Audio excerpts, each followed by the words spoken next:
Everything is mindset. এই পৃথিবীতে অসংখ্য মানুষ যারা অর্ডিনারি জীবনযাপন করেই মৃত্যুবরণ করে, তাদের রিয়েল পাওয়ার সম্পর্কে জানতেই চায় না। আজ এমন 3টি প্রাণী সম্পর্কে জানবো যারা তাদের পরিবেশের সাথে যুদ্ধ করে তাদের নিজ নিজ জায়গায় সেরা। নাম্বার 1, উট। আপনি জানেন উটকে মরুভূমির জাহাজ বলা হয়। ঘোড়া অনেক স্পিডে দৌড়াতে পারে, কিন্তু উট স্লোলি যায় বাট কনসিস্টেন্ট। উট 7 দিন পর্যন্ত কোনো কিছু না খেয়ে তার লক্ষ্যের দিকে এগিয়ে যেতে পারে, কিন্তু আমরা মানুষ, আমরা 7 দিন পর্যন্ত কোনো কাজ না করেই কাটিয়ে দিতে পারি। মরুভূমিতে আপনি যদি 2-3 মিনিট খালি পায়ে হাঁটেন, আপনার পা পুড়ে যাবে। আর সেই উট 7 দিন পর্যন্ত কোনো কিছু না খেয়ে, ইভেন পানি পর্যন্ত না খেয়ে তার লক্ষ্যের দিকে ছুটে চলতে পারে। এখন অনেক দেশে সেনাবাহিনীরা উট ব্যবহার করছে, তাই উটের এই গুণটা থেকে আমরা অনেক কিছু শিখতে পারি। উট শুধু এক মুহূর্তের জন্য এক কদম আগে বাড়াও। প্রেজেন্ট মুমেন্টে কিভাবে নিজের কাজটাকে করতে হয়, এটা আমরা উট থেকে শিখতে পারি। আপনার চারপাশে মানুষকে দেখবেন দ্রুত সফলতা অর্জন করছে, দ্রুত তারা ধনী হয়ে যাচ্ছে। কে কি করছে এটা না দেখে লম্বা রেসের উট হন এবং আপনার লক্ষ্যকে লং টার্ম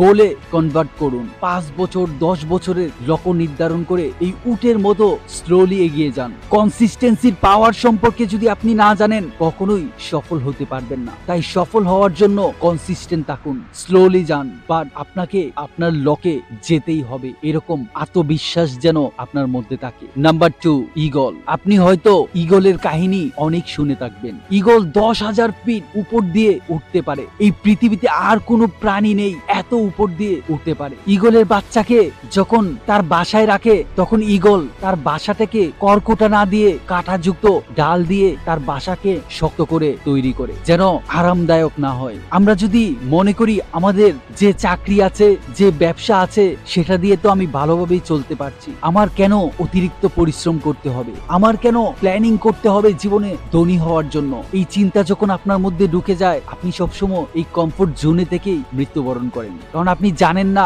আপনার ভবিষ্যতে কোনো বিপদ আসতে চলেছে কিনা, আপনি তৈরি হতে চান না। তাই ঈগলের এই গুণটি থেকে আমরা অনেক কিছু শিখতে পারি। ঈগল তার বাচ্চাকে কাঁটাযুক্ত বাসায় রাখে যেন তারা কমফোর্টেবল ফিল না করে, এবং তাকে ফোর্স করে উড়ার জন্য, তাকে মাঝে মাঝে উপরে তুলে ছেড়ে দেয় যেন সে উড়া শিখে। এটা আপনার কাছে অনেক নিষ্ঠুর মনে হতে পারে, কিন্তু এটাই সেই বাচ্চাকে শিক্ষা দেয় কিভাবে শত্রুর আক্রমণ থেকে উড়ে বাঁচতে পারে। আপনি যদি আপনার সন্তানকে কমফোর্ট জোনে রাখেন বা কোনো কিছু হলেই তুলু তুলু করে আপনার সন্তানকে বড় করেন, তাহলে সে কখনোই তার পারিপার্শ্বিক অবস্থার সাথে যুদ্ধ করে বড় হতে পারবে না, কখনোই নিজেকে গ্রো করতে পারবে না। তাই বাচ্চা যখন একটু বড় হবে, তখনই তাকে কমফোর্ট জোন থেকে বের করে আনুন। তাকে একা একা খাবার খাওয়ার জন্য, পোশাক চেঞ্জ করার জন্য এগুলো শিক্ষা দিন। এটাই তাকে ভবিষ্যতের জন্য তৈরি করবে। আরেকটা বড় লেসন আমরা এই ঈগল থেকে নিতে পারি।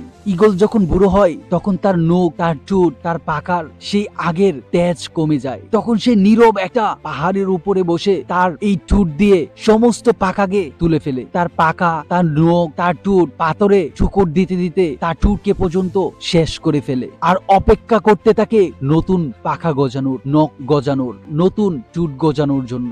হয়তো এটা শুনে অবাক হচ্ছেন না, কিন্তু এটা যে কতটা কষ্টের আমরা যখন নখে ব্যথা পাই তখন বুঝতে পারি। আর ঈগল এটা নিজের ঠোঁট দিয়ে নিজেই ঠুকর মারতে মারতে এগুলা উঠায়। কতটা কষ্টের প্রসেস সেটা যদি আপনি রিয়েলাইজ করতে পারেন, তাহলে আপনি নিজের উপর কাজ করতে পারবেন, নিজেকে কমফোর্ট জোন থেকে বের করে ডিসিপ্লিন করতে পারবেন, আরামের বিছানা ত্যাগ করে সকালে ভোরবেলা উঠে উৎসাহিত হবেন। এটা যে কত কষ্টের একটা প্রসেস সেটা যদি আপনি বুঝতে পারেন, তাহলে ভোর 5টায় উঠে আপনার স্বপ্নের পিছনে পরিশ্রম করতে পারবেন, প্রতিদিন নিজেকে গ্রো করতে পারবেন। ছোট্ট একটা স্টোরি আমরা সবাই জানি। একবার ঈগলের বাসা থেকে একটা ডিম নিচে পড়ে যায় এবং নিচে কিছু মুরগির ডিমের সাথে এই ডিমটা মিশে যায়। তখন মুরগির বাচ্চার সাথে ঈগলেরও একটা বাচ্চার জন্ম হয়। যখন ঈগলের বাচ্চাটা এই মুরগির বাচ্চার সাথে জন্ম হয়, তার সাথে অন্য অন্য মুরগির বাচ্চারা অল্প অল্প উঠতে চেষ্টা করে এবং সেও একটু একটু উপরে উঠে। যখন সে বড় হয়, তখন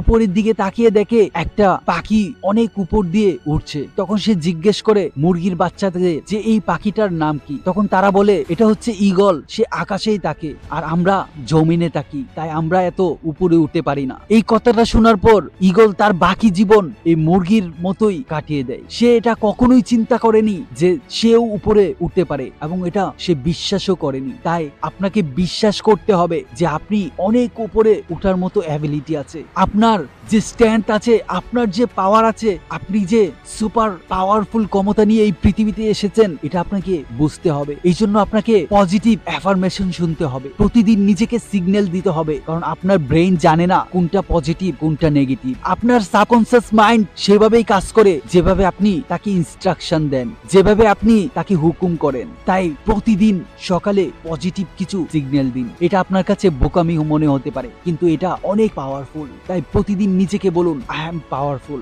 আই এম দ্য হিরো, আমি যা চাই তাই অর্জন করতে পারি, আমি ধনী, আমি সাকসেসফুল, আমি অনেক লাকি কারণ আমি জীবিত, আমি অনেক লাকি আমি চলাফেরা করতে পারি, আমি অনেক লাকি আমি আমার স্বপ্নের জন্য কাজ করতে প্রস্তুত, আমি প্রতিদিন নিজেকে 1% ইমপ্রুভ করব। এভাবে যদি প্রতিটা দিন কাটান, promise your life will be change within 1 year. Just do it. Number 3, সবচেয়ে ছোট একটা প্রাণী, এটা থেকে আমরা অনেক বড় একটা লেসন পেতে পারি, আর সেটা হচ্ছে পিঁপড়া। আমরা ছোটকালে যখন দেখতাম পিঁপড়ারা দল বেঁধে কোথাও যাচ্ছে, তখন মাঝখানে একটা ব্যারিকেড দিয়ে দিতাম, কোনো কিছু দিয়ে আটকে দিতাম, তারপরেও তাদেরকে আটকানো যেত না, তারা এটার উপর দিয়ে চলতে শুরু করত। পিঁপড়াকে আপনি যদি না মেরে ফেলেন কোনোভাবেই তাকে আটকাতে পারবেন না। তারা এত বেশি পরিশ্রমী, এত বেশি ডেডিকেটেড, এত বেশি ভবিষ্যৎ নিয়ে চিন্তা করে, এই পৃথিবীর আর কোনো প্রাণী ভবিষ্যৎ নিয়ে এত চিন্তা করে না। তারা গ্রীষ্মকালে বর্ষাকালের জন্য খাবার সংগ্রহ করে, তারা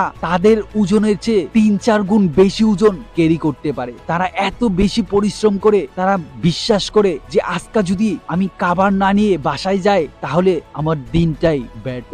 তাদের কাছ থেকে ভবিষ্যতের ভাবনা নিয়ে আমরা অনেক কিছু শিখতে পারি। একটু চিন্তা করুন তো আমরা প্রতিটা দিন কিভাবে কাটাচ্ছি। ঘুমাতে যাওয়ার আগে 5 মিনিটের জন্য নিজেকে প্রশ্ন করুন আজকে আপনি কি শিখেছেন, আজকে আপনি মানুষের জন্য কি করেছেন, নিজের ভবিষ্যতের জন্য কি সঞ্চয় করেছেন। তাহলেই আপনি উত্তর পেয়ে যাবেন। একদিন 2 দিন করে সপ্তাহ, মাস, বছর কেটে যাচ্ছে, এভাবে আমরা বিলীন হয়ে যাব। কি রেখে যাব একটু ভেবে দেখুন তো। আপনার সন্তানের জন্য কি রেখে যাবেন, পরবর্তী প্রজন্মের জন্য কি রেখে যাবেন। সৃষ্টিকর্তা যখন আপনাকে বলবে তোকে 60 বছরের 70 বছরের হায়াতের জিন্দেগি দিয়েছিলাম, তুই কি করেছিস জান্নাত পাওয়ার জন্য, তুই কি করেছিস আমাকে খুশি করার জন্য, তুই কি করেছিস তোর সন্তানের জন্য, তুই তোর সন্তানকে কি শিক্ষা দিয়ে এসেছিস, কি জবাব দিব। একটু ভেবে দেখুন। প্রত্যেকটা মুহূর্ত খুবই গুরুত্বপূর্ণ। প্রতিদিন একটু একটু করে বেটার হওয়ার চেষ্টা করলে একদিন অবশ্যই আমরা পারফেক্ট হতে পারবো। এই 3টা প্রাণী থেকে